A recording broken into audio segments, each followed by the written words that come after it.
Olá pessoal, eu sou Valdir Braga, doutor em Fisiologia e maratonista. Este é o canal Corrida e Performance.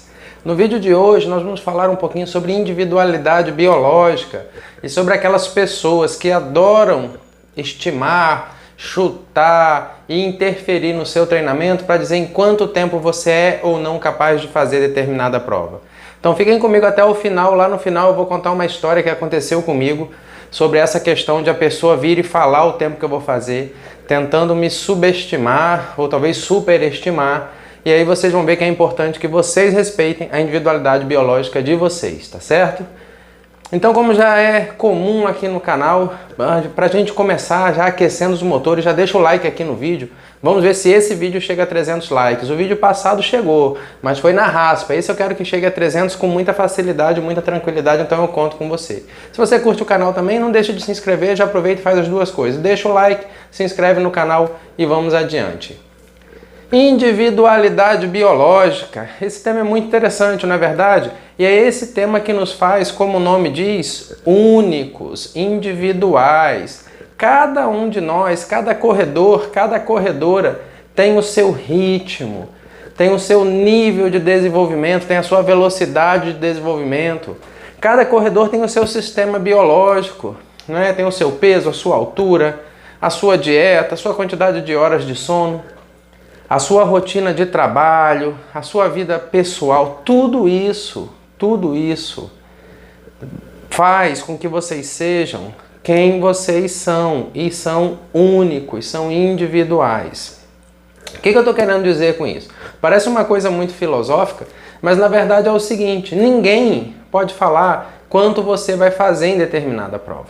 Você é que conhece do seu treinamento, da sua capacidade, da sua motivação. E muitas das vezes chega uma pessoa e fala assim: você não é capaz de fazer 5 km em 20 minutos. E aí você vai lá e utiliza isso como chama e você dá o seu sangue, dá a sua vida para você fazer 5 km abaixo de 20 minutos.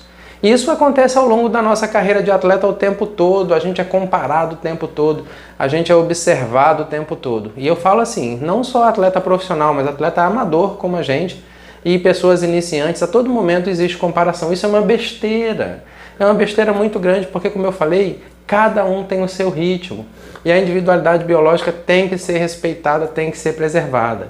E aí existe uma pessoa, uma única pessoa, que é capaz de respeitar a individualidade biológica de vocês, que é o treinador de vocês. Aquele cara com formação em educação física, com ampla experiência em corrida, que faz um trabalho individualizado, não é aquele que faz um trabalho de planilha igual para todo mundo, mas que conhece você, que sabe um pouco da sua vida pessoal, da sua rotina profissional, que não só vê você na hora do treino. Então essa pessoa sabe ajustar os seus treinos para poder tirar de você o seu potencial máximo. Então a gente tem que respeitar isso, tem que respeitar o processo. Às vezes eu tenho pessoas de 20 anos, 25 anos que não conseguem mais evoluir na corrida. E aí você pega aquela pessoa que começou a correr com 50 anos, com 55 a pessoa está voando. O que é isso? Individualidade biológica. Cada um de nós tem a nossa carga genética, a nossa carga emocional, o nosso nível de motivação, nosso nível de dedicação. Lembra dos 4 Ds? Lá no cérebro do maratonista tem os 4 Ds: desejo, disciplina, dedicação, determinação, né? São eles que determinam o atleta que você vai ser. E cada um de nós, de posse desses 4 Ds, é capaz de expressar a nossa própria individualidade biológica. Então, quando eu falo do treinador, o treinador ele tem que respeitar isso. Então ele tem que saber te dar uma semana leve quando a barra está muito pesada para você. Ele tem que saber apertar quando ele vê que você é capaz de responder. E aí não existe blogueiro, não existe youtuber, não existe ninguém que não te conheça tão bem quanto o seu treinador, capaz de dizer quanto tempo você vai fazer. E aí eu vou falar para vocês o que aconteceu comigo. Eu vinha correndo as minhas meias maratonas, estava me preparando para fazer a minha primeira maratona em Porto Alegre. Isso foi em junho de 2018. Então eu vinha fazendo bons treinos, eu já estava fazendo meia maratona na casa de 1:28, isso durante os treinos, né? Não durante a prova. E aí eu caí na besteira, na inocência de uma pessoa inexperiente, ansioso por fazer a primeira maratona.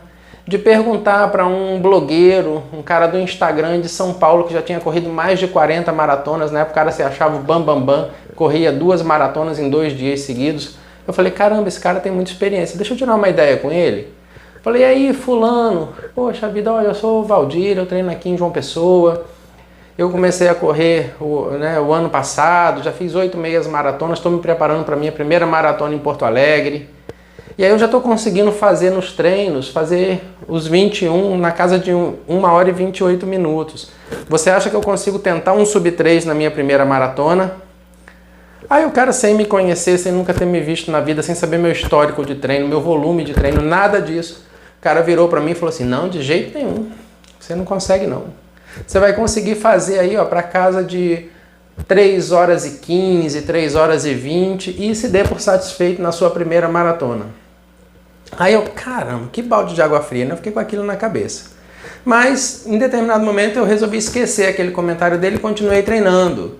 Resultado, fiz a minha primeira maratona em Porto Alegre em 2 horas e 59 minutos. Então eu fui sub-3 na minha primeira maratona. Ah, e ele ainda falou assim, olha, esse ano você estreia em Porto Alegre e o ano que vem tente fazer a maratona de Chicago em 2019. Talvez lá, numa prova plana, fria, já com mais experiência, talvez você consiga fazer um sub-3 lá.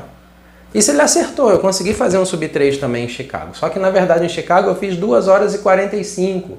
Isso depois de já ter sido sub-3 em Porto Alegre, em Berlim, em Nova York e em Boston. Aí eu fui sub-3 de novo em Chicago. Então assim, não deixem que ninguém duvide da capacidade de vocês, não deixem que ninguém interprete o treino de vocês. Outro dia eu vi também um outro comentário de um atleta, perguntou aí para um outro blogueiro o seguinte, eu tenho meia maratona para 1 hora e 30, você acha que já é hora de eu pensar em fazer uma meia maratona em 1 hora e 25? E aí o cara também, sem conhecer a história desse atleta, virou e falou assim, não, é melhor você buscar o sub 1 em 28 primeiro. O cara não sabe se aquela 1 hora e 30 dele, ele deu o máximo dele, ele podia ter ainda carta na manga, ter combustível para queimar. Então tomem cuidado com os pseudo-experientes que fazem chutes, querendo estimar o que você vai fazer na prova. Respeite a sua individualidade biológica e só você é capaz de determinar a sua capacidade e o tempo que você vai fazer na sua prova, tá certo? Então, pessoal, era isso, era sobre individualidade biológica, era sobre não ouvir com muita propriedade, dar muita ideia, dar muito valor ao comentário de pessoas que não te conhecem, não sabem da sua história, não sabem do seu treino, não sabem do seu lastro de corrida e querem interferir na sua decisão de fazer determinado tempo numa prova, tá certo? Não deixem de deixar o like nesse vídeo, como eu falei para vocês, não deixem de se inscrever no canal. Eu aguardo vocês com todo o carinho do mundo no nosso próximo vídeo.